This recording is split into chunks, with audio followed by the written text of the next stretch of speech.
Hello again, everyone, and welcome to Marquette University Law School, the Lubar Center. I'm Mike Goucher, and this is On the Issues. Today, we're talking about the year that was in polling. A lot of talk about polling right now, and we're going to go back and look at what the polls said, what the election results said, and spend a fair amount of time today talking about what our poll, Marquette University's Law School Poll, said about the race that was. We're also going to be taking questions. I'll be asking the questions, but they're questions that we've often heard from people who follow the poll, people who want to know more about how the poll is done, the decisions that are made. And so we'll try and cover all of that in the next 45 minutes or so with the polls director, Professor Charles Franklin. Charles, great to see you again. And I guess let's start by talking about what happened this year. Everybody is talking about the polls and what they did or didn't show. So let's talk about what we did, what we showed, and then we can put it in a little broader context. So I'll turn it over to you. Thanks, Mike. I'm glad we can do this, and thank goodness we've managed to go past the election, and now we can see a while before we have to do our next polls. I think that the pattern of our polling this year was a consistent, modest, but consistent Biden lead.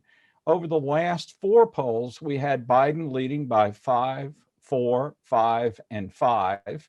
And that was consistent with the whole 14 months of polling leading up to the election, in which we had Biden ahead, but by single digits, almost always low single digits, like 4 or 5.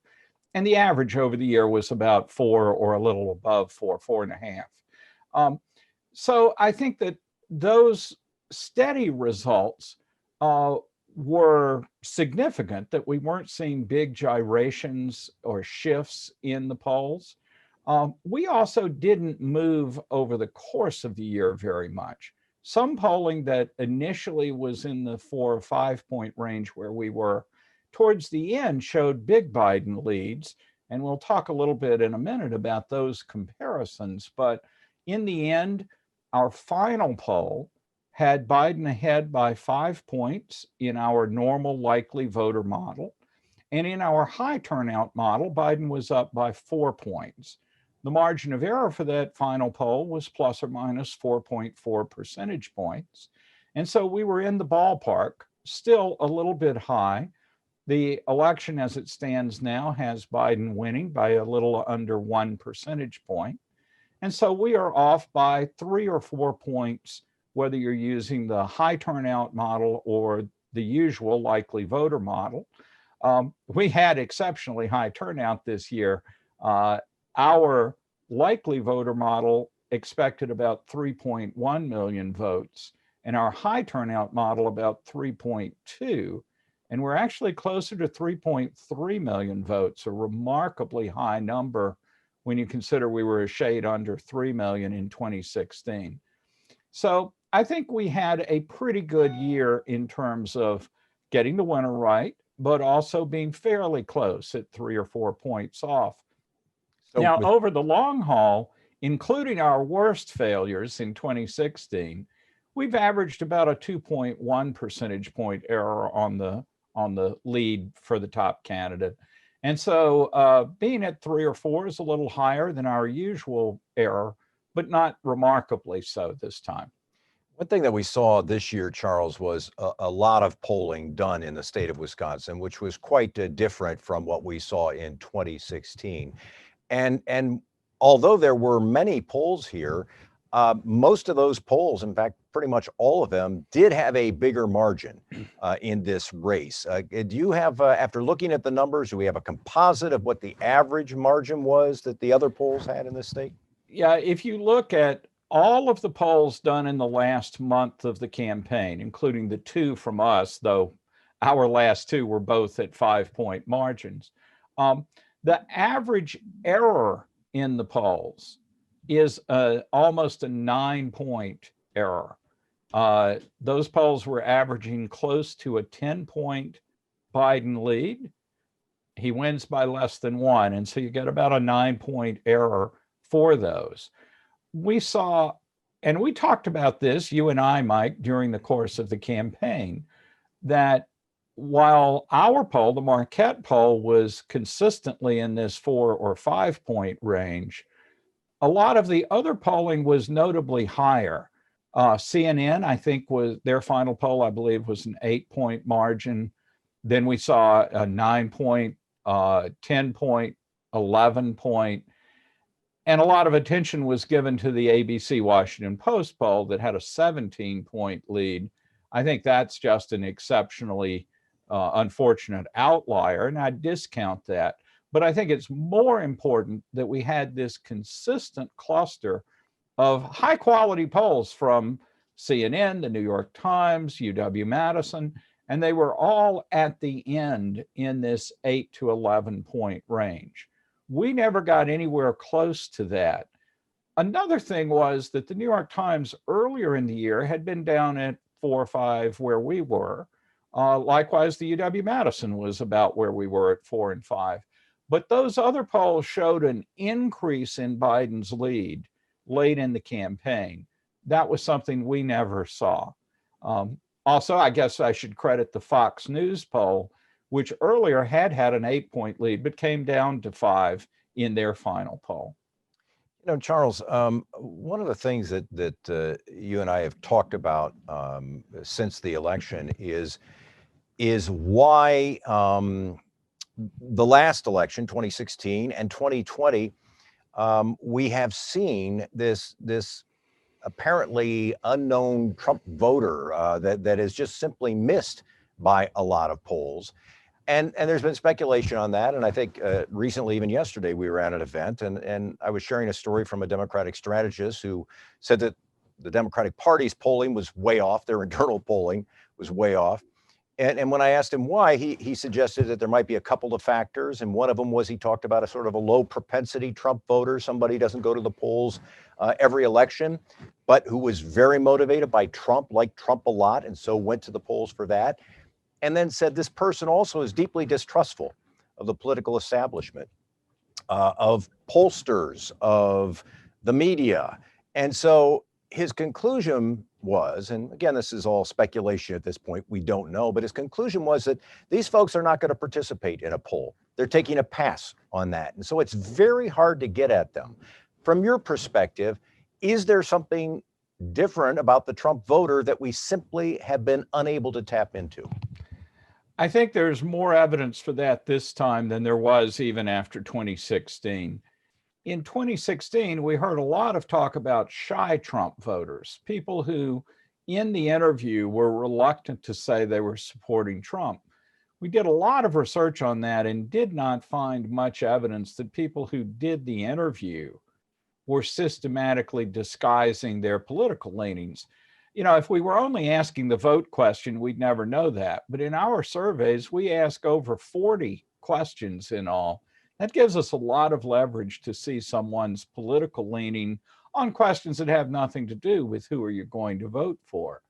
And looking across all of that, we didn't see a systematic tendency for people to lean Republican or even be strongly Republican in a lot of their opinions, but then say they didn't know who they were going to vote for or decline to say. Instead, what we saw this year, as well as in 2016, was that the people who did the interviews were by and large splitting fairly evenly. And in fact, this year, almost exactly evenly. So we've, I think, substantially eliminated that idea of the shy Trump voter that you've probably heard a lot about. I think the bigger problem is the one that you're talking about. The person who supports President Trump, but is distrustful, does think that polls are fake, and has no desire to join in the collective discussion of politics, which is what polls represent. The evidence for that is, let me use our final sample as an example. In our last poll, we went through and looked at all the people who said they were undecided or declined to say who they were voting for. And we looked at whether they had a favorable or unfavorable view of Biden and Trump. And if they were favorable to Biden and unfavorable to Trump, we allocated them as a Biden voter. If they were favorable to Trump but unfavorable to Biden, we allocated them as a Trump voter. That still left us with 3% that were almost all unfavorable to both. When we did that, we have Biden at 50%.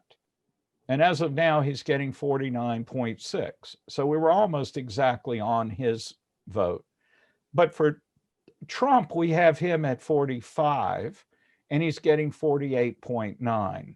So we're off by 3.9%, and it's almost all an error on the Trump side of the ledger, very little error on the Biden side.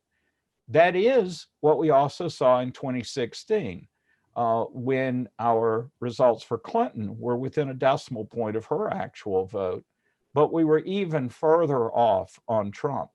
So I think the steps we took this year to look for Trump voters that we might not have captured in the usual vote question through this allocation procedure did capture some of the missed Trump vote, but it didn't capture it all. And so we were still almost 4 points low on Trump's vote. It'll take a while to analyze all of the polls here in the state as well as nationally. But at this stage, I would bet that we see a similar pattern, that Biden is estimated relatively accurately, but Trump is consistently understated by at least a few percentage points. I'm going to come back to this at the end of our discussion. Charles will talk about the public confidence and what that means for polls going forward. But I do want to address a number of questions that we've gotten over the years about how we do our poll, because I think it is helpful. We want to be as transparent as possible about what we do on a regular basis. So let's talk a little bit about how we poll. And you begin with a very basic question. How do you determine who gets called? And this is something you'll see on Twitter where people say, I've been here, I've lived in the state for 8 years. The Marquette Law School Poll has never called me, and I don't know anybody who has been called by the poll. How do we determine who gets called? Yeah, we use a method called random digit dialing, which basically is calling numbers at random. We take a list of all of the area codes and exchanges in the state, so 414-288. And then we generate 4 random digits, equally likely between 0000 and 9999. Add those 4 digits to the randomly drawn area code and exchange. And what you've just done is given every number in the state an equal chance to be dialed. And we do that for both landlines and cell phones. And we do about 65% of our sample is interviewed by cell phone, only about 30 to 35% by landline. We then dial those numbers. Now, the problem comes in not everyone picks up the call. And in fact, most people do not pick up the call. And so when people say you've never called me, the fact is there's actually a chance we have called you and you didn't pick up because you didn't recognize the number.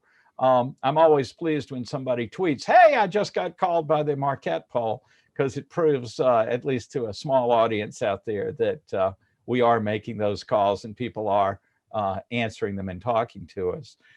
There are other methods that other pollsters use, and they're pretty good methods as well. The most important is calling based on the list of registered voters. Every state's voter registration list is a public document. And so companies have gone and taken those, added phone numbers if they're not there already.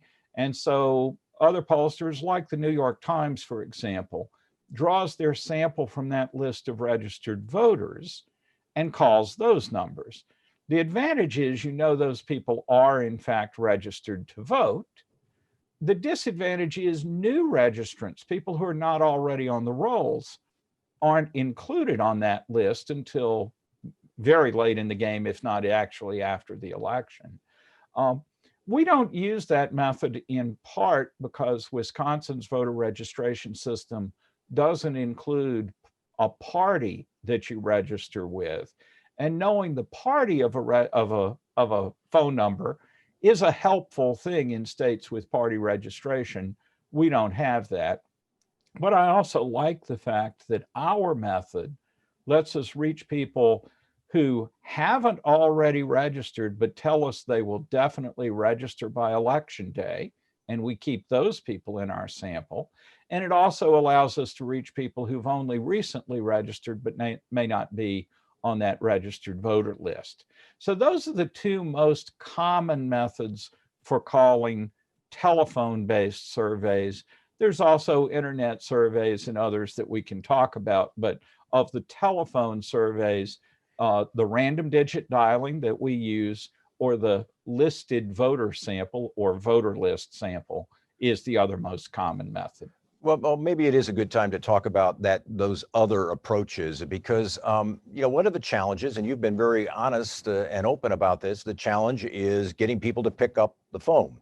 And so you see a movement on the part of some to the online polls. Talk for a moment about how common that's becoming as in terms of polling and the pros and cons of that approach. Yeah, let me touch on the don't pick up the phone part, because that is important. Throughout the history of polling, not everybody picks up the phone. In fact, the vast majority of people don't answer on any single call, though I will say you'd be surprised at how many people we get when we try them for the third, fourth, or fifth time over 5 different days of interviewing. We're not calling 5 times one day, but once a day, different times is the way we do this. And so a lot of people don't pick up. Throughout the history of polling for the last 20 or 30 years, at least, with the rise of telemarketing calls and these days scam calls, and with the ability to screen your incoming calls, it's become harder to reach people. But the hidden blessing is that one truly bipartisan fact is that Democrats and Republicans alike despise scam telephone calls. And so while we do have a problem reaching people in the first place, it hasn't introduced a partisan bias in that. One of the concerns about these low propensity Trump voters that you brought up earlier is that while they're a small segment of the electorate, they're uniquely less willing to pick up the call, to agree to do the interview, even if they do pick up the call. And so that's, again, a lively hypothesis for why we might be missing 3 or 4% of the electorate. That's a worry. But to people otherwise, and that's where these alternative methods come in. The internet is a newer anyway, and promising method, but it has complications. The most important complication is that with the telephone methods we just talked about, from a statistical point of view, we have a random sample of the population. We can say with statistical certainty that we have given every number an equal chance to be called, or if we're using a voter list, we've given every registered voter in the state an equal chance to be selected. A lot of internet polling is based on samples that are recruited through email or advertising or other kinds of solicitation, in which they don't begin with a random sample. Instead, they take a large number of people who agree to do interviews because they like doing them, because they're given an incentive, a chance to win something, or other kinds of ongoing incentives. And then they've asked them a pre-screening question about all of their demographic characteristics. When they then do an internet-based survey, they take, in some of these cases, several million people who volunteered, and they draw a group that is demographically similar to the country or to the state. So they have the right distribution of age and gender and race and so on. But it's still not a random sample. And so these internet-based non-probability samples, is the term, are attractive in one sense, but they don't begin with the most fundamental element of a good survey, which is a random sample in which everyone has an equal chance to participate. Now, we have done internet-based surveys at the law school. Each year, we do a national survey on the US Supreme Court and people's attitudes towards the court. But that internet-based survey begins with a random sample of home addresses throughout the country, through all 50 states. A random sample of those addresses is selected, and we actually send a letter to those addresses inviting the person in the household to participate in the survey. If they agree, then they have an internet link that takes them to the survey. It can only be used once. It can only be used by that particular person that we've sampled. And in that way, we get a probability sample of the whole country to use for our survey. That's, I think, by far the preferred method of internet surveys, but it's still a challenge to do in a state where you have pockets of the population that may not have good internet access, and it may be harder to do. Nationally, we have a better distribution of that. So those are the big methods. We haven't touched on automated phone calls, which are done. Those are robocalls. There, the problem is they're required by federal regulation to only call landlines. So I don't think we want to do that in a world where at least 65% of the public only has a cell phone. And the other methods are new and experimental. One is drawing your sample by sending a text message and inviting people to participate in the survey. And we did an experiment on that in June, in which at the same time we were doing our normal telephone poll, we did a similarly sized poll in which we invited people to participate by sending text messages and then interviewing them online. That's the kind of research and development that we're doing at the law school, experimenting with alternative ways of reaching people. I don't think we're going to replace our telephone survey with those methods, but it's an important area of research, and it's one that the law school is actively engaged in. Charles, let's talk for a moment about the concept of weighting. There's been a lot said and written about that in recent years. What do you weight for? Why do you weight some categories and not weight others? Let's talk for a moment about that from your perspective. First, maybe a really quick explanation for average folks about what precisely weighting is, but why you weight for certain demographics and not for others. That's a great question. The idea of weighting is that when we draw a random sample of phone numbers, that's actually the easiest part of this business. I have complete confidence that our random sample is accurately representing the range of phone numbers. The one group we leave out are people with numbers outside of Wisconsin who've moved into the state, but that is still a very small percentage of the total population. So that is an issue, but it's not one with very much practical implication. The kind of weighting we're talking about and that we actively do, and every pollster does, is that when I dial a number, I can tell you ahead of time that there will be differences in response rate. And I'm going to use age as the easy example here. 18 to 29-year-olds are infuriatingly hard to get on the phone. If you know any 18 to 29-year-olds, you may appreciate that, even if you are one yourself. Whereas folks over 60 or 65 are comparatively a lot easier to reach on the phone. And this isn't really a landline versus cell phone. This is just availability and propensity to pick up and answer a call. So we know from the state voter registration figures that the Elections Commission publishes every month that there's just under 16% of registered voters who are 18 to 29-year-olds. But in our samples, we typically get 8 to 10% who are in that age range. So if we did not do anything beyond that, our raw sample would underestimate the views of younger voters by a factor of close to 2. So we weight the data so that the 18 to 29-year-olds are weighted up to be 16% of the weighted sample, matching what we know their share of registered voters are, and we know it because the Elections Commission publishes that data.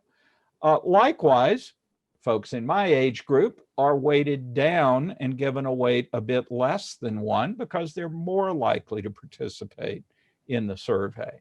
In the end, what we have in this example is a weighted sample that matches the known age distribution of registered voters. That's just one variable, though. We also do that with education. And with education, we use US Census data because from that, we know how many people have a high school diploma or less, have a 2-year degree from a college or a 4-year degree or beyond a 4-year degree. And again, we weight by education to match those characteristics. Likewise for gender, likewise for region of the state. And we also weight to marital status, a variable that has been shown to have a pretty strong relationship to political views. The one thing we do not weight to is race, but the only reason we don't do that is our samples come quite close to the percentage of Black and Hispanic respondents that match what we know from census data. So we don't need to weight to race in order to get proper representation of those groups. Let's talk for a moment about content, Charles. People wonder, why do you ask about certain topics? Why are questions repeated in every single poll? How closely, or how do you determine the precise wording of questions? Let's walk through a couple of those and start by, talking about how do you determine what questions you're going to ask in a poll? Right. Let me say that this is the topic of a 2-semester course in most graduate programs in survey methods, so I might compress the details a little bit here. Let's talk about what do we ask about first, because that's largely driven by the contemporary political discussion that's going on. So if an issue is a significant issue in state government or in the federal government, that makes it a lot more likely that we ask about it, rather than if it's an issue, even an important issue, but one that's simply not on the agenda of state or federal governments at the moment. So we try to be responsive to that and keep track of what's being talked about. It is sometimes frustrating because some issues are clearly important, but if they're not being considered at all, we will tend not to ask about them. Or if we do, we will only ask about them occasionally. So that's the first cut. Other things are just intrinsically useful over time. The most obvious of those is approval of the president and how he's handling his job as president. That's one that we ask every single time because we want to track the ups and downs of presidential approval. Likewise, we ask about favorable views of political figures. The 2 senators from the state, the governor and the president, are ones that we ask every time. And then we'll sometimes ask about other political figures if they're at the moment prominent in the news, or we might track them for other reasons from time to time. We have a whole set of demographic questions that we always ask because that's critical for understanding who people are, for the weighting that we were talking about earlier, but also to be able to talk about how different groups view different policy issues.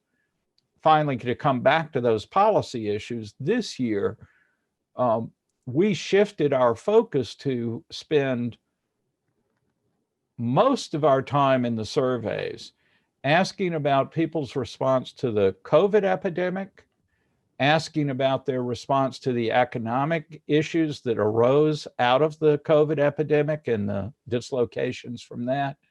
And then beginning in June to focus on the Black Lives Matter movement and issues of racial justice. And we spent most of our time on those. In 2016 and after, we spent a lot of time on immigration issues. But immigration was an important issue that largely disappeared from the campaign dialogue this fall. And as a result, we did not spend time asking about that other than just once or twice over the last 6 months. not because it's an unimportant issue, but because it had disappeared from the campaign discussion. I think you've hit on something that maybe we can just talk a little bit more about, and that is the purpose of the polling. And obviously, in an election cycle, everybody's interested in the horse race. They want to know who's going to, who's leading in the race for president, or if there's a Senate race, the same for that. But really, the polling that we've done since 2012, Charles, has looked at, as you point out, a wide variety of public policy issues.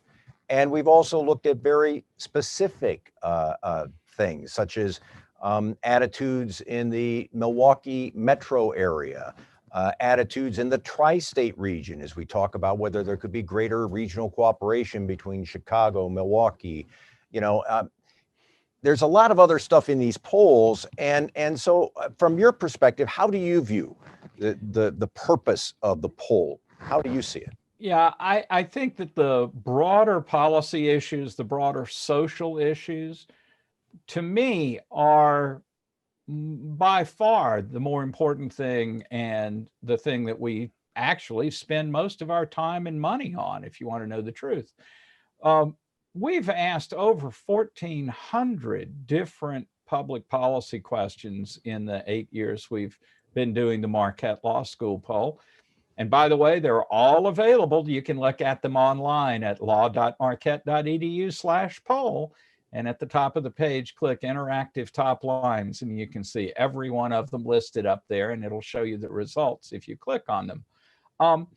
And we've asked some of those questions repeatedly, some we've only asked once, but that is a huge range of issues driven, as I've already said, primarily by what's being discussed.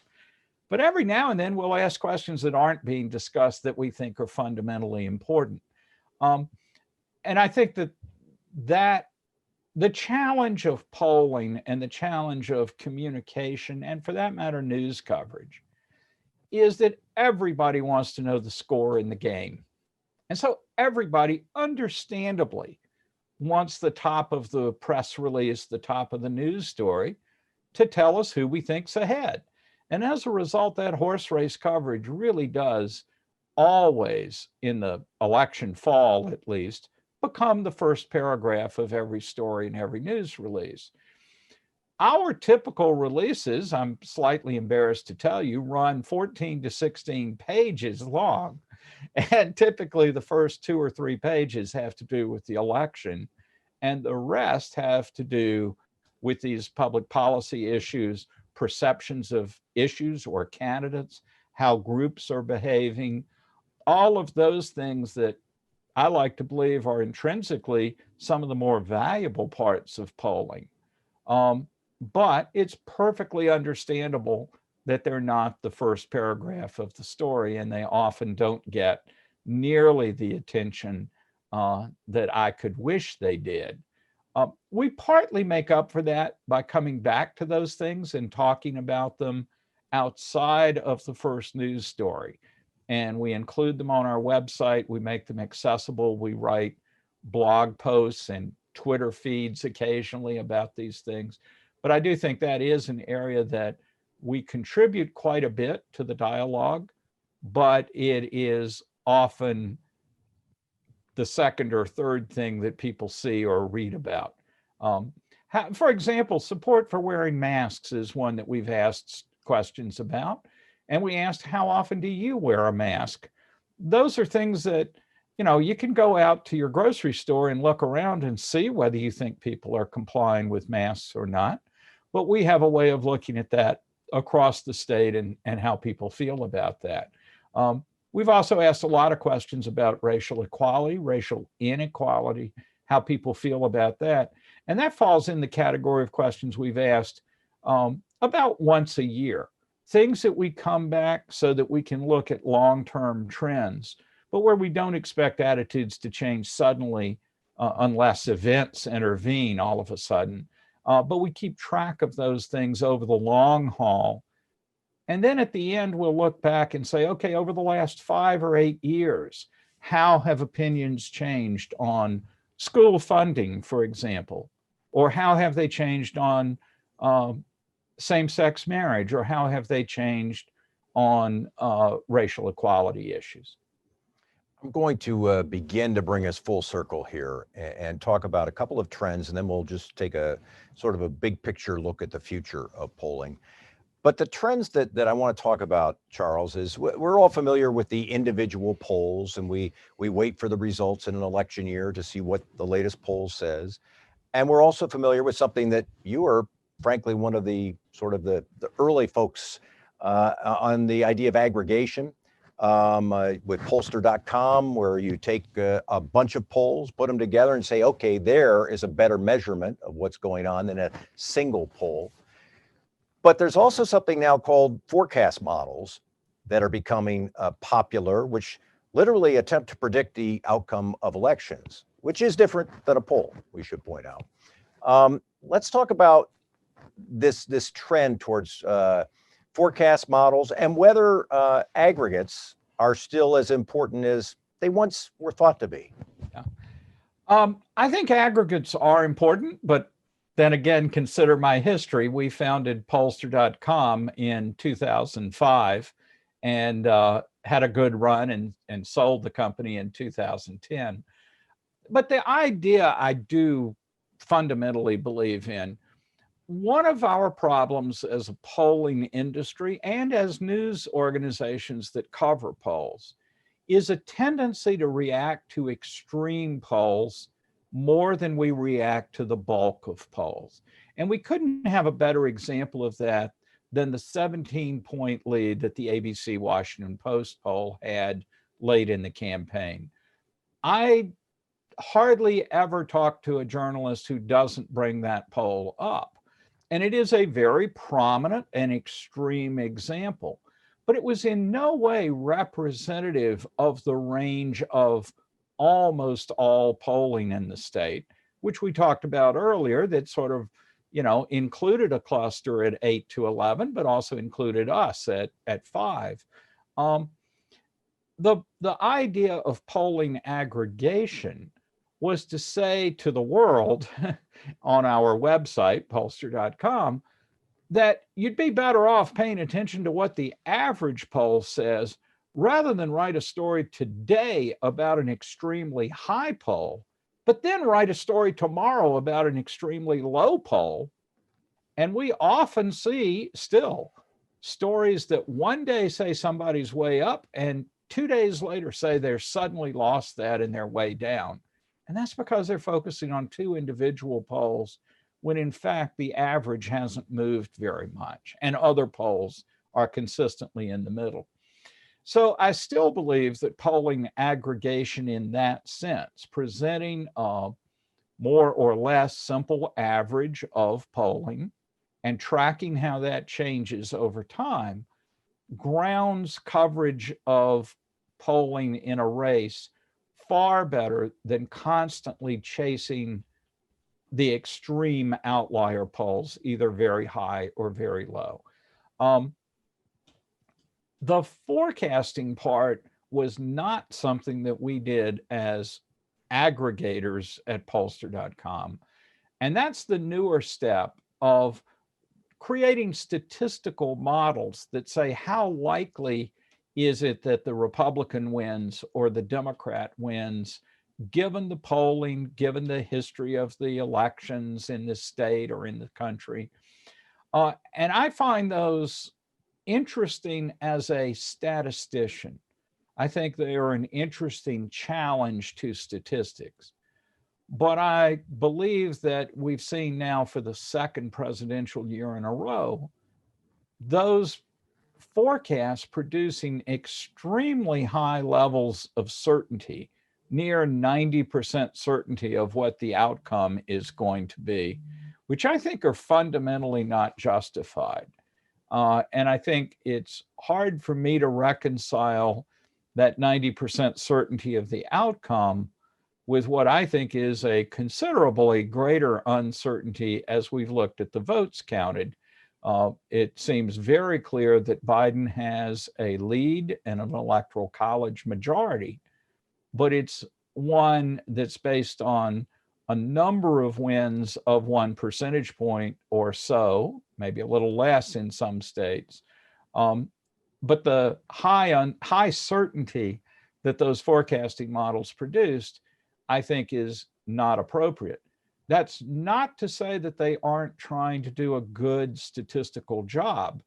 In a couple of these, there are very high quality statisticians working on the problem. But I do think it is a big problem, and it's produced a perception of certainty now in 2 presidential elections in a row that the data simply and fundamentally haven't borne out. If the polling has been off, I think those forecasting models have been even worse off. Charles, let me ask you a very direct question. How badly damaged has the polling industry been by what occurred in 2020?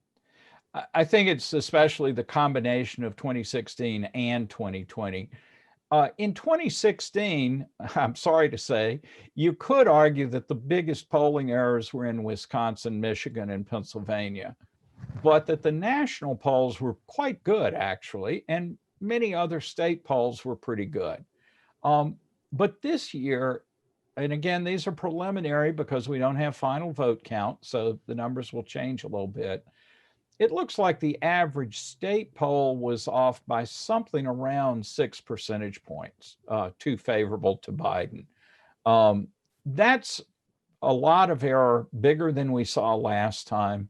But more importantly, it seems very widespread across the country. It's not located in just 3 Midwestern states. It looks like the national polling may not be as badly off, but it still is likely to be noticeably high.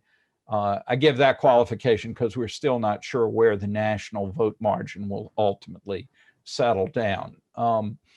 And Biden's lead seems to be increasing a little bit in the national count as that goes forward. So I think this is a big problem. It'd be foolish to say it's no problem. I think that we, the Marquette poll, clearly improved from 2016 to 2020, but we still didn't nail it. And, being off by 3 or 4 is a lot better than being off by 8 or 9 or 10, but we were still off by 3 or 4. That is an issue. One of the questions, and it's as much a technical question as anything, is why were we, the Marquette poll, off in 2016, but we were within 1.1 percentage points of the governor's race in 2018 and within 1/10 of a point of the Senate race.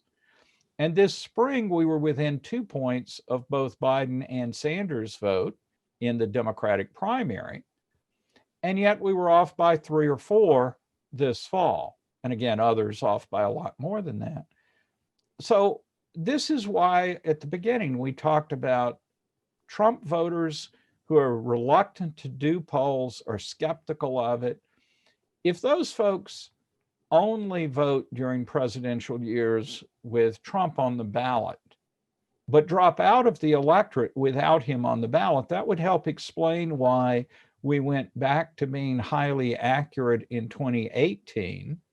And this spring in the Democratic primary, when Trump voters weren't a factor in the Democratic side.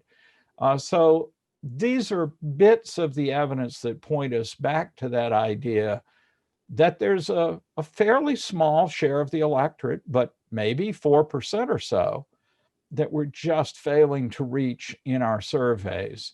And it's not clear that we would be any better at reaching those folks in online surveys or text message surveys or other things, though that's an active area of exploration. Yeah, let me jump in so there. it's a problem for us of how to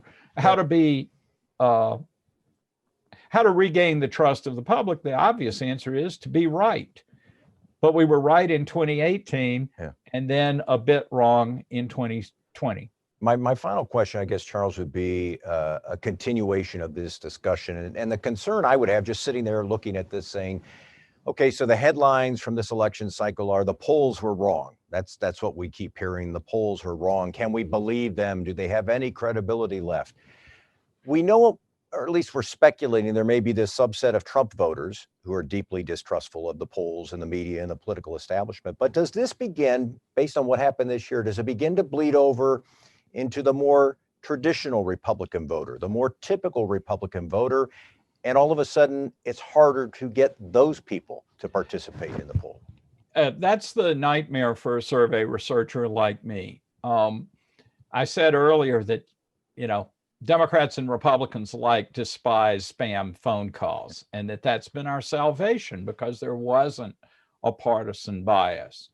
But if there does become a persistent party bias in willingness to participate in the civic dialogue that I believe polling really represents, then we have a much bigger problem, because how do I know that I'm missing a group of people as opposed to that group of people has diminished in size?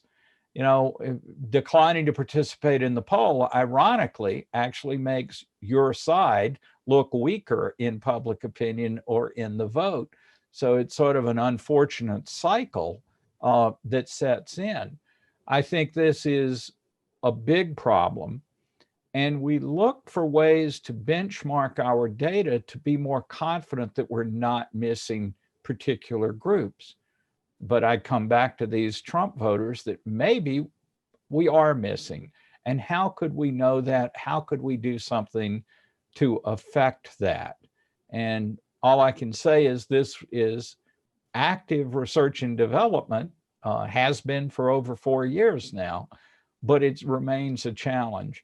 And if our modern politics, which was already highly polarized, also shifts into a real difference in civic participation in various ways, one of which is talking to pollsters, letting your ideas be known, sharing your ideas with the community at large, with the state. Then I think that's a big problem. I think it's a problem for the polling profession, but moreover, it's a problem for how do we know what we collectively are thinking? It's really useful to have some outside evidence other than just, our perceptions of what the people around us think. What does a more objective measure of that look like? That, I think, is the biggest thing that we risk losing if polling loses the ability to reach everyone with an equal chance. Charles, I really enjoyed this conversation. We see each other a lot this year virtually, but we see each other a lot. But I really am enjoying the chance to sit down with you for almost an hour to talk about some of these issues and talk about the future of polling. It's great to be with you again. I want to thank everybody who's been watching today, watching this latest installment of On the Issues. We'll be back with more, and the poll will continue. And I don't think that's going anywhere for a while. So we will look forward to seeing all of you next time on the issues. Thanks very much.